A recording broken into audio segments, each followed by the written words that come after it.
Peu de personnes réalisent à quel point le monde peut changer dans le silence.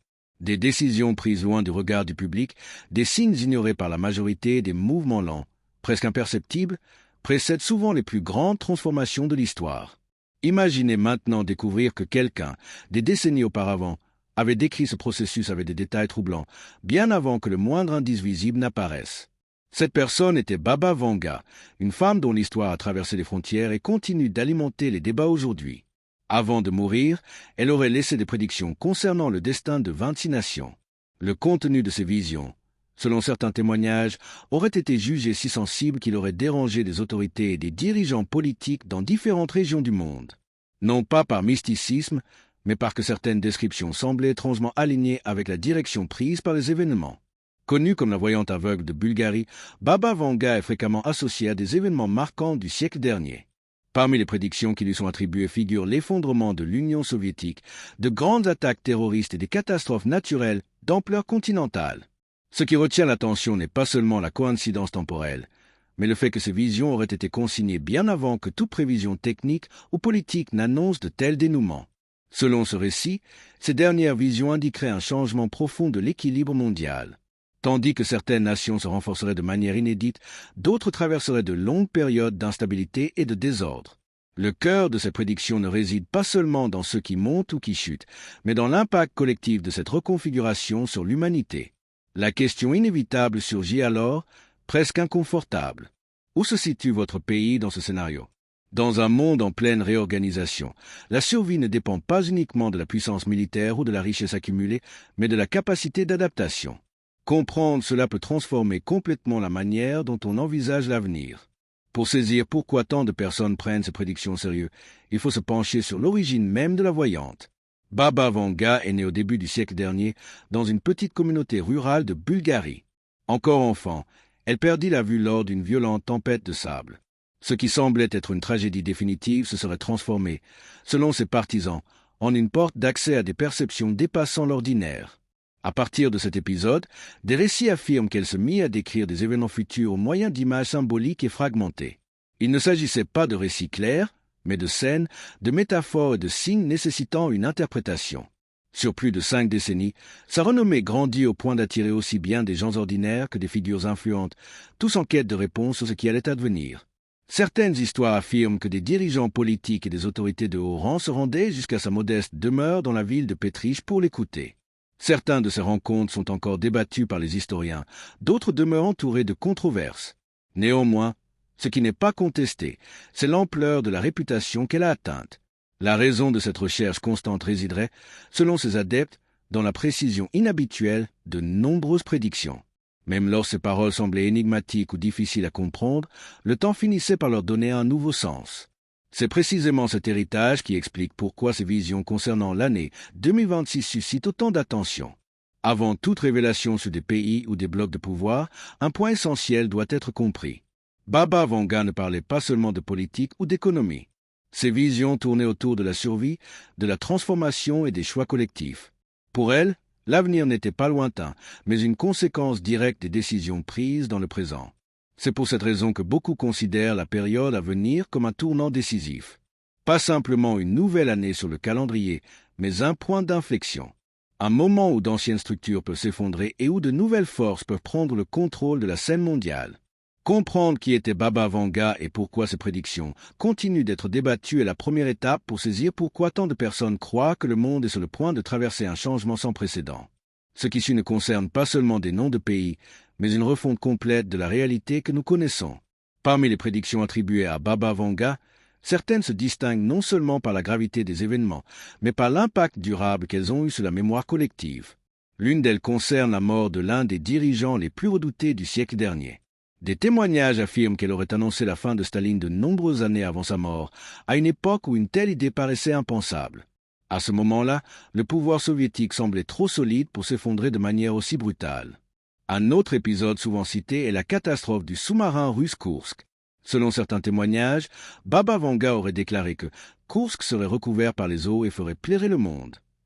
Longtemps, cette phrase fut jugée absurde, car Kursk était surtout connu comme le nom d'une ville. Ce n'est que des années plus tard, lorsque le sous-marin sombra en mer de Baran, emportant 118 marins, que le sens symbolique de ces paroles fut réévalué. Le cas le plus célèbre, cependant, concerne les attaques survenues au début du siècle actuel. Dans un récit attribué à la fin des années 1980, elle aurait décrit des frères américains tombant après avoir été frappés par des oiseaux de métal, tandis que le sang des innocents coulerait. Pendant de nombreuses années, cette déclaration fut jugée confuse et exagérée.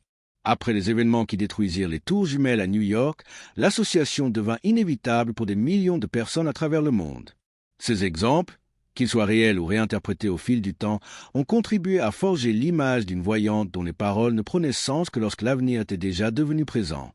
C'est précisément ce schéma qui fait que ces visions pour l'année 2026 sont observées avec une attention renouvelée. Il ne s'agit pas seulement de réussites isolées, mais d'une suite de récits semblant dialoguer avec des événements historiques de grande portée. Il existe toutefois un aspect moins connu de son histoire. Dans les dernières années de sa vie, Baba Vanga aurait montré une inquiétude inhabituelle en parlant de ce qui restait à venir.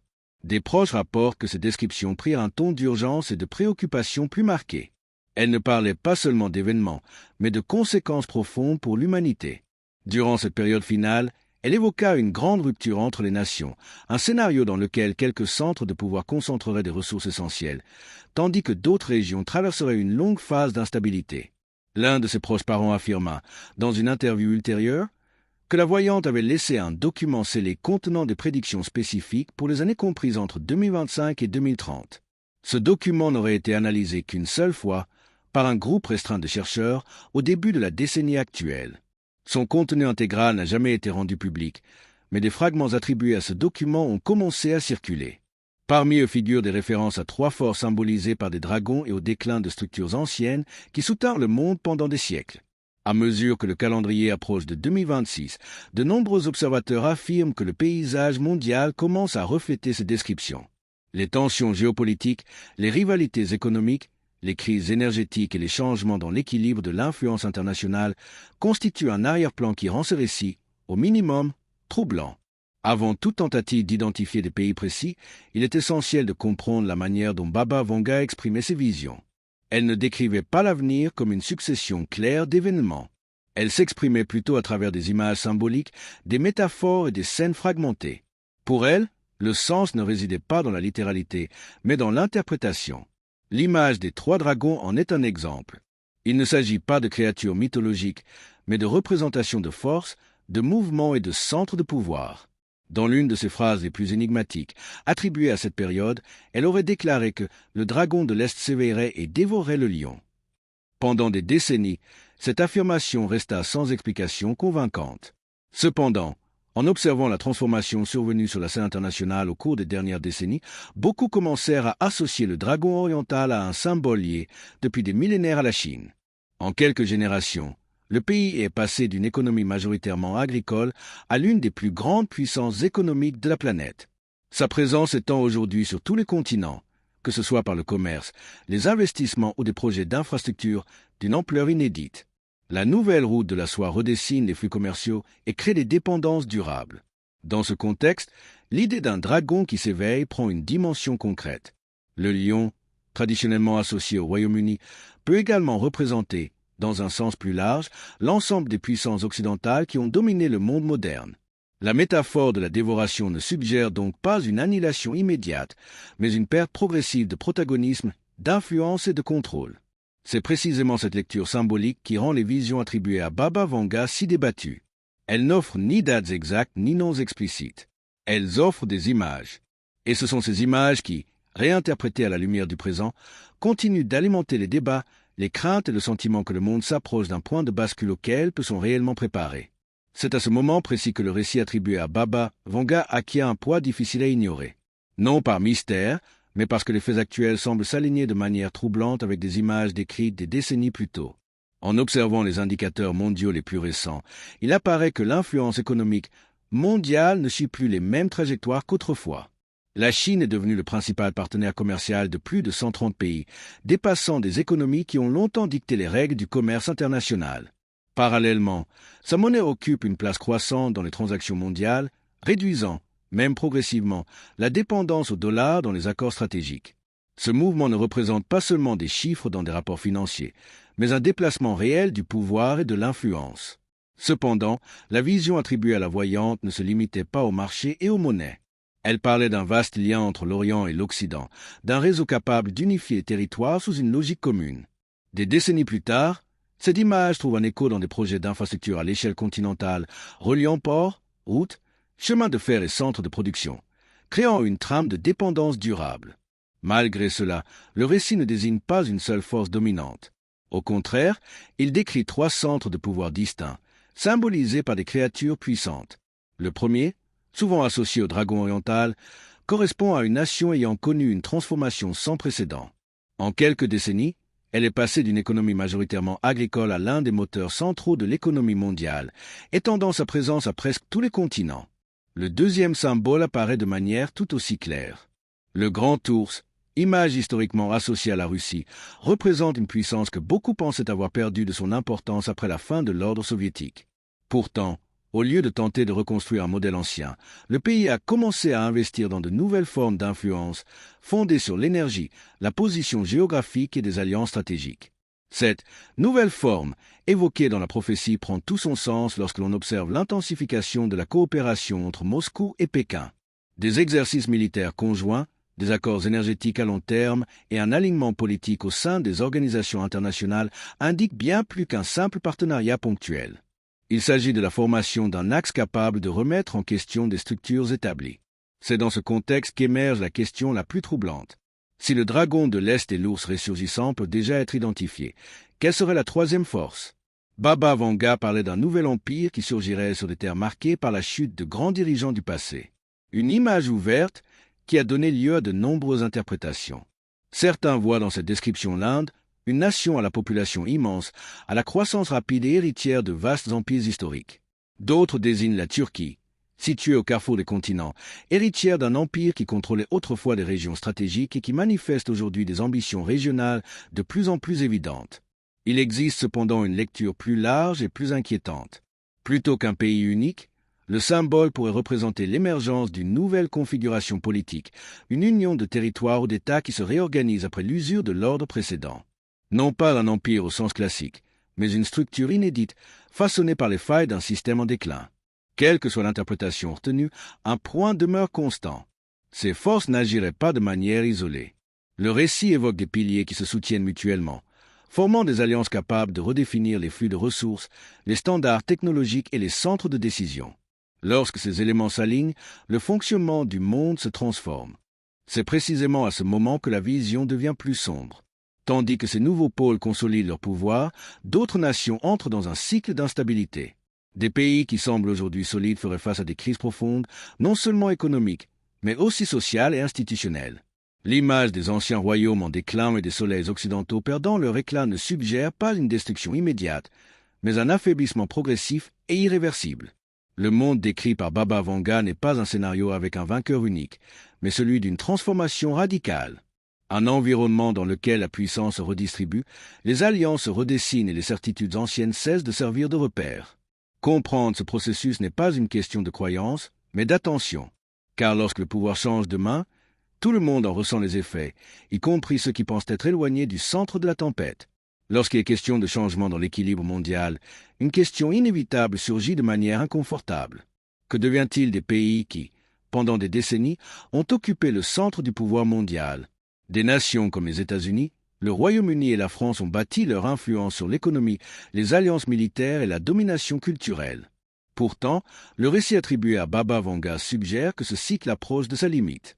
Selon cette vision, l'année 2026 ne représente pas une simple continuité, mais un moment de consolidation. Un instant où les forces émergentes cessent d'être des promesses pour devenir des acteurs qui fixent les règles. Pour comprendre cela, il faut observer les 3 pôles de pouvoir décrits symboliquement par la voyante et saisir pourquoi ils apparaissent ensemble. Le premier est le plus évident.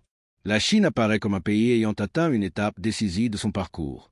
La prédiction ne se limitait pas à la croissance économique ou à l'expansion commerciale, mais évoquait un changement dans la nature même du pouvoir. Aujourd'hui, on observe une avancée rapide dans des domaines stratégiques tels que l'intelligence artificielle, l'informatique quantique et des systèmes d'armement à très grande vitesse. Ces technologies ne renforcent pas seulement la défense, elles redéfinissent la manière dont les guerres sont conçues et menées. En outre, la vision mentionnait la domination des mers. Le contrôle des routes maritimes a toujours été l'un des piliers du pouvoir mondial. En investissant massivement dans sa marine et en établissant une présence stratégique dans des régions océaniques sensibles, la Chine accroît sa capacité à influencer les flux commerciaux, l'énergie et l'approvisionnement.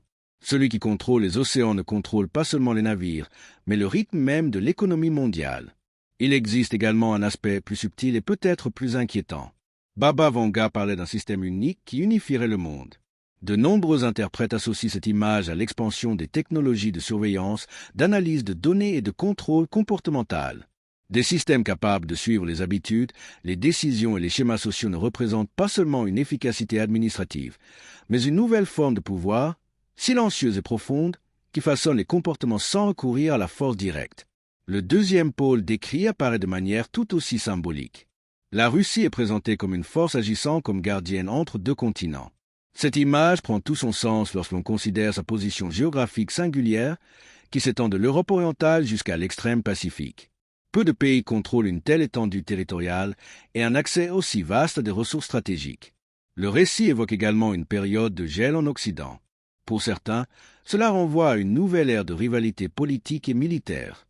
Pour d'autres, la signification est plus pragmatique. La dépendance énergétique de l'Europe crée une relation délicate dans laquelle l'approvisionnement en gaz et en pétrole devient un instrument d'influence. Dans ce contexte, les décisions politiques cessent d'être pleinement autonomes et se trouvent conditionnées par la sécurité énergétique. La Russie n'est donc pas décrite comme une puissance cherchant une expansion idéologique, mais comme un axe à la fois de stabilité et de pression. Un pays capable d'intermédier, de bloquer ou de faciliter des flux vitaux entre des régions entières du globe. Le troisième pôle est celui qui suscite le plus de résistance initiale. La prophétie ne désigne pas un pays traditionnellement associé au leadership mondial, mais une force qui se développe en marge du système dominant. L'Iran apparaît comme cet élément inattendu. À première vue, les sanctions, l'isolement diplomatique et les difficultés économiques semblent incompatibles avec un rôle de premier plan à l'échelle mondiale. Cependant, en observant de plus près, une autre logique se dessine. L'Iran occupe une position stratégique centrale au Moyen-Orient, contrôle des passages énergétiques cruciaux et exerce une influence indirecte sur plusieurs régions sensibles. De plus, son rapprochement avec la Chine et la Russie crée un triangle d'intérêts qui remet en question la structure occidentale du pouvoir. Lorsque ces trois forces sont analysées conjointement, l'image devient plus claire. Il ne s'agit pas d'une domination traditionnelle fondée uniquement sur les armées ou la richesse, mais d'un système intégré combinant technologie, énergie, logistique et influence politique. C'est cet ensemble qui, selon le récit, se consoliderait autour de l'année 2026. Pour les puissances occidentales, cela ne signifie pas un effondrement immédiat, mais une perte progressive de protagonisme. Un processus silencieux, dans lequel les décisions cessent d'être universelles et commencent à partager l'espace avec de nouveaux centres de pouvoir. Dans ce scénario, le changement majeur ne réside pas dans celui qui gagne, mais dans celui qui cesse de décider seul. La prophétie, par conséquent, ne décrit pas un avenir lointain ou fantastique. Elle parle de tendances déjà à l'œuvre, accélérées par des choix faits dans le présent. Comprendre ces forces n'est pas une affaire de croyance, mais de lecture stratégique du monde. Car lorsque l'axe du pouvoir se déplace, tout le monde est affecté, y compris ceux qui pensent être protégés par l'histoire. Selon le récit attribué à Baba Vanga, la Russie ne retrouverait pas seulement de la pertinence sur la scène internationale, mais traverserait aussi un processus interne de reconnexion à sa propre identité. Elle évoquait un pays qui recommencerait à reconnaître ce qui le rassemble en reconstruisant une base commune de valeurs, de symboles et de finalités collectives. Ces dernières années, on observe effectivement un renforcement du discours national, une revalorisation des traditions et une recherche de cohésion en réponse à un monde de plus en plus instable. Cette transformation ne serait pas une répétition du passé, mais une adaptation. La nouvelle forme mentionnée par la voyante ne renvoie pas à d'anciens modèles idéologiques, mais à une identité reformulée, capable de soutenir une influence extérieure à partir d'une unité intérieure. Dans un paysage mondial fragmenté, ce type de cohésion devient un avantage stratégique. De plus, le pays a construit au fil du temps un réseau d'influence qui s'étend à plusieurs régions sensibles du Moyen-Orient. Cette présence ne se manifeste pas par une domination directe, mais par des alliances, un soutien stratégique et une capacité d'action à plusieurs niveaux. Il s'agit d'un pouvoir résilient, difficile à neutraliser et hautement adaptable. L'élément décisif, toutefois, réside dans la convergence extérieure. Au début de la décennie actuelle, la Chine a conclu un accord de long terme avec l'Iran, garantissant l'accès à des ressources énergétiques en échange d'investissements dans les infrastructures, la technologie et une coopération stratégique. Dans le même temps, la Russie a élargi sa collaboration en fournissant des systèmes défensifs avancés et en alignant ses intérêts dans des zones de conflit. C'est à ce stade que la métaphore des trois dragons unis dans un même feu prend tout son sens. Il ne s'agit pas seulement d'une coopération ponctuelle, mais de la convergence de trois projets distincts qui se renforcent mutuellement. Énergie, technologie, logistique et puissance militaire commencent à fonctionner comme les pièces d'un même système. Selon cette vision, l'année 2026 marquerait la consolidation de cette union. Certains interprètes estiment que cela pourrait se matérialiser par des accords formels ou des alliances explicitement proclamées. Si cela se produisait, l'équilibre mondial serait profondément modifié. L'avantage historique de l'Occident, soutenu par des alliances militaires traditionnelles, cesserait d'être incontestable. Cependant, l'aspect le plus inquiétant de la prophétie ne réside pas seulement dans l'ascension de ces forces, mais dans la division qu'elle provoquerait. Baba Vanga évoquait un schisme global, un moment où la neutralité cesserait d'être viable. Des pays, des entreprises et même des individus seraient poussés à choisir un camp. Cette division ne se limiterait pas au domaine militaire ou diplomatique. Elle s'étendrait à la technologie, au commerce, à la circulation de l'information et même aux valeurs culturelles. Des systèmes incompatibles cesseraient de dialoguer. Les chaînes de production se fragmenteraient. Le monde commencerait à fonctionner par blocs. C'est dans ce contexte que surgit la partie la plus sombre de la vision. Toutes les nations ne traverseraient pas cette transition intacte.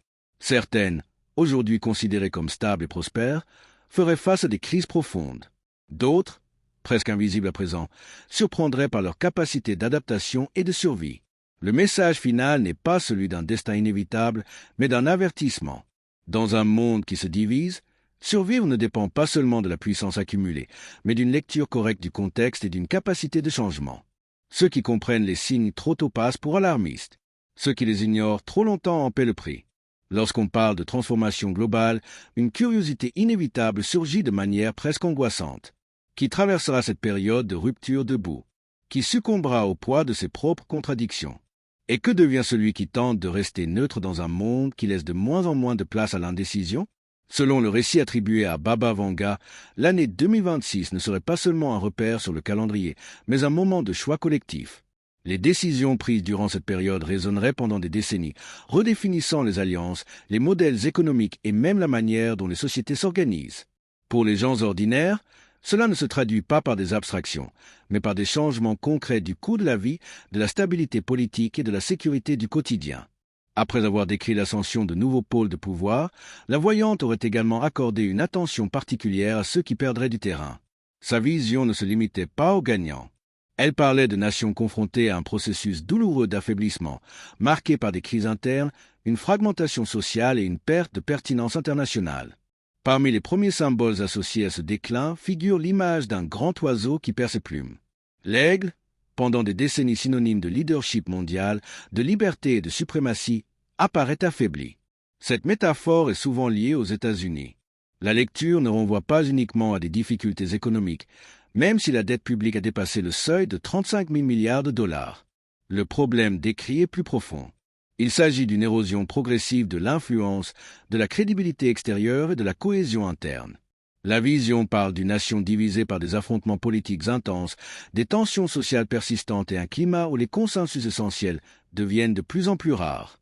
En observant la situation actuelle, marquée par une polarisation extrême, des conflits culturels et des luttes institutionnelles, beaucoup voient dans ces signes le début du processus décrit. L'année 2026, selon cette interprétation, marquerait un point critique. Un moment où des divisions latentes cesseraient d'être gérables et commenceraient à compromettre le fonctionnement même du système. Certains chercheurs suggèrent que cela pourrait se manifester par des crises constitutionnelles profondes, des disputes entre États ou une paralysie institutionnelle prolongée. Un autre symbole récurrent du récit est le lion qui perd sa couronne. Cette image renvoie à un pays qui a déjà exercé sa domination sur de vastes régions du globe, mais qui fait aujourd'hui face à des défis croissants. Le Royaume-Uni, après des siècles de protagonisme, voit son influence diminuer progressivement. Des tensions internes, des incertitudes économiques et les répercussions de décisions récentes fragilisent sa position. La vision associée à l'année 2026 suggère une aggravation de ce scénario.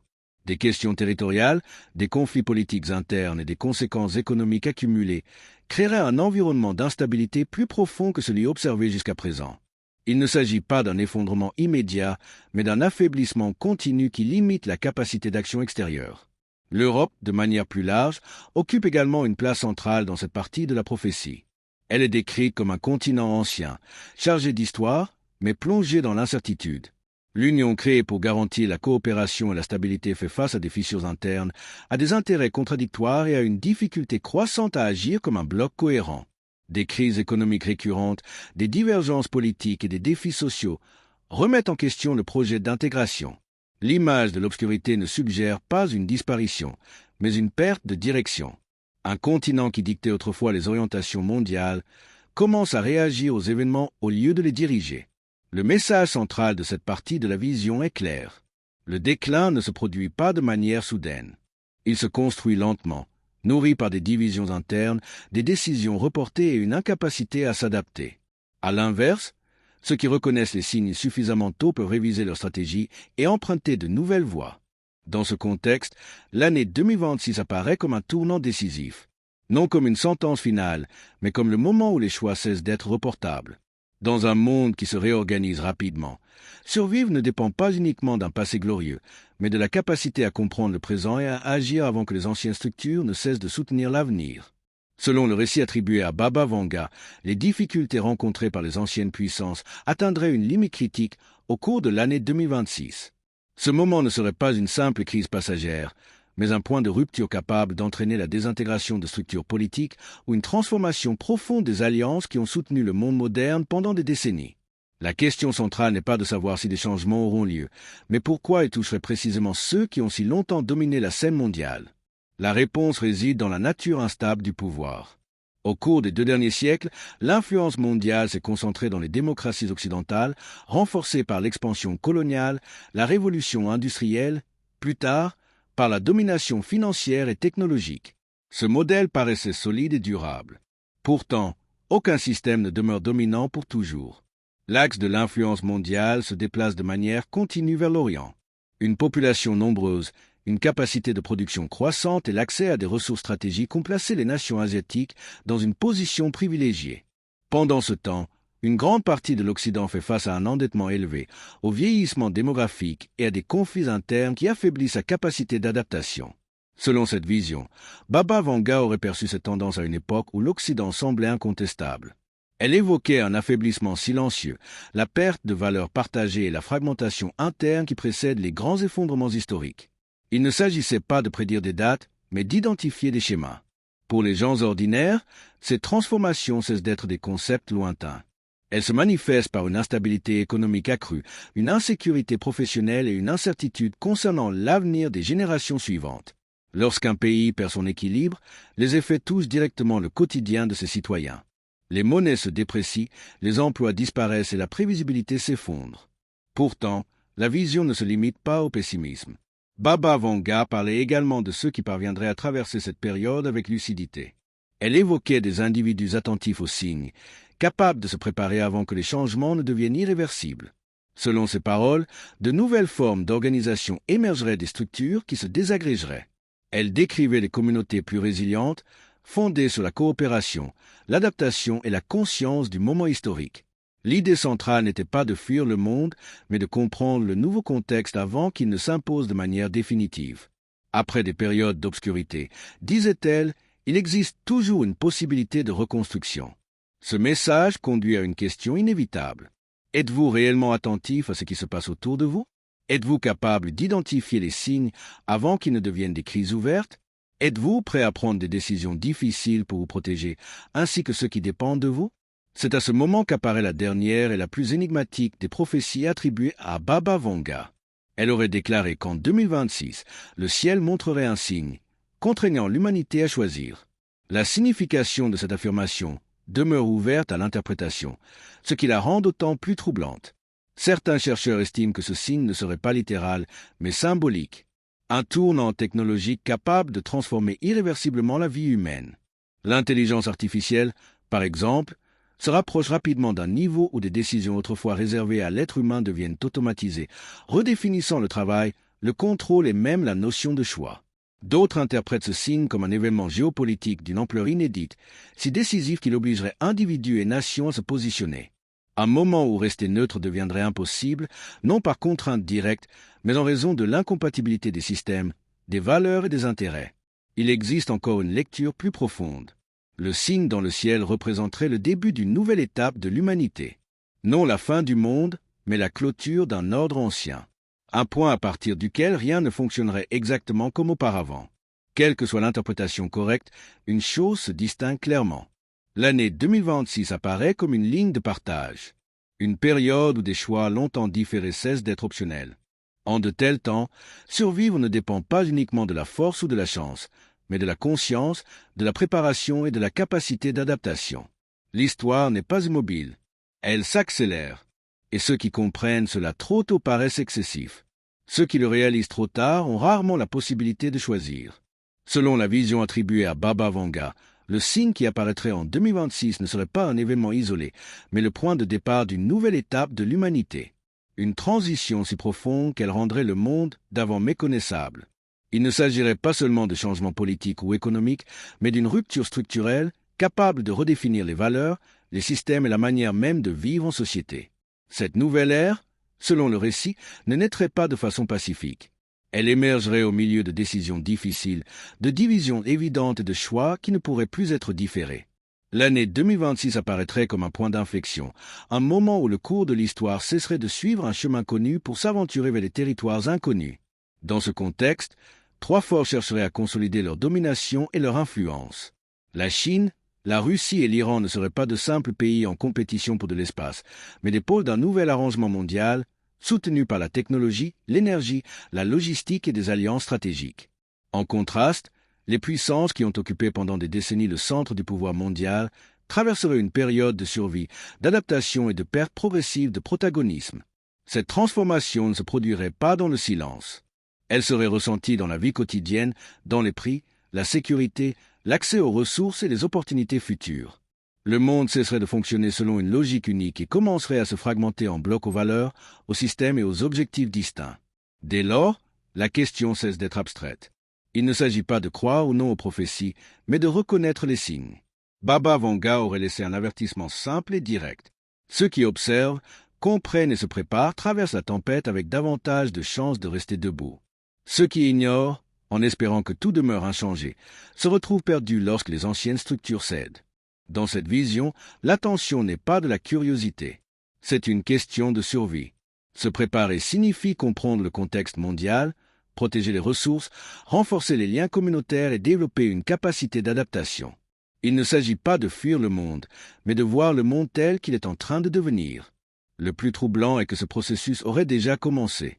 L'horloge ne marque pas seulement le temps chronologique, mais l'épuisement de modèles qui ne fonctionnent plus. Ce qui vient ensuite ne sera pas décidé par un événement unique, mais par l'accumulation des choix faits maintenant. Les visions attribuées à Baba Vanga concernant les années suivantes élargissent encore ce tableau, décrivant une période si sensible que beaucoup évitent d'en parler ouvertement. Non par crainte de l'inconnu, mais en raison du poids de ses implications. Une chose demeure cependant claire dans ce récit. L'année 2026 ne sera pas un simple chapitre de plus. Elle représente la ligne qui sépare ce que nous avons été de ce que nous deviendrons. Et selon cette vision, le monde qui franchira ce seuil ne sera jamais plus le même que celui laissé derrière lui.